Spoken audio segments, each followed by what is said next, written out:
Ừ. Chủ tịch phải chưa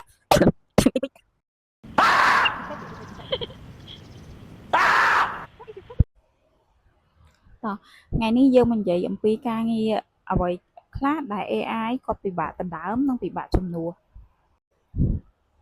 ទី1គឺជាការងារគ្រូបង្រៀន AI គាត់អាចបង្រៀនមេរៀនទៅដល់សិស្សបានប៉ុន្តែมันអាចធ្វើជា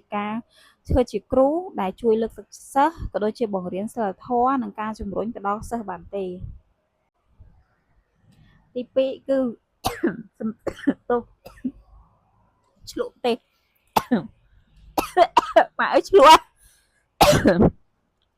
ទី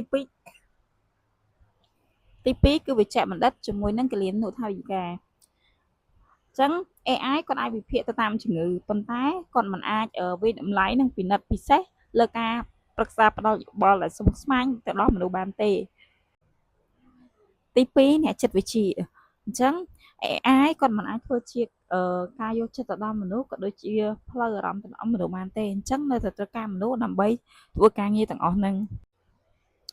ការងារជាងជួសជុល AI មិនអាចធ្វើការងារនេះបានទេព្រោះជាងជួសជុលគឺត្រូវការប្រើកម្លាំងនិងមនុស្សក៏ដូចជាជាងទឹកជាងភ្លើងជាងធ្វើផ្ទះនិងជាងធ្វើអ្វីផ្សេងជាដើមអញ្ចឹងការងារទាំងអស់នេះគឺ AI មិនអាចដណ្ដើមអ្នកបានទេការងារជាអ្នកដឹកនាំឬការងារជាអ្នកសម្រេចចិត្តគេហៅថាអ្នកគ្រប់គ្រងចុះអញ្ចឹង AI មិនអាចធ្វើការងារនេះបានទេ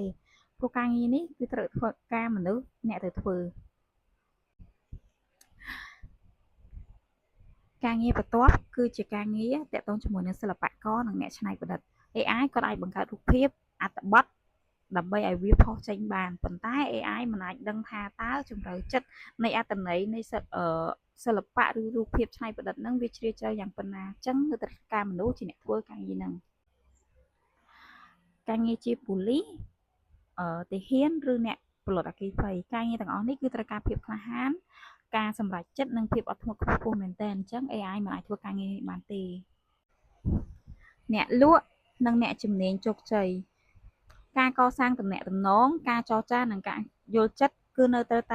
ត្រូវការមនុស្សសំទោសនៅតែត្រូវការមនុស្សដើម្បីទៅស្វែងយល់រឿងអស់នេះដូចគ្នាអញ្ចឹងការងារនេះ AI មិនអាចដណ្ដើមអ្នកបានទេគន្លឹះសម្រាប់អនាគត AI គឺមិនអាចធ្វើការងារជំនួសមនុស្សបានទាំងអស់ទេប៉ុន្តែមនុស្សដែលចេះប្រើ AI អាចជំនួសដោយមនុស្សមិនចេះប្រើ AI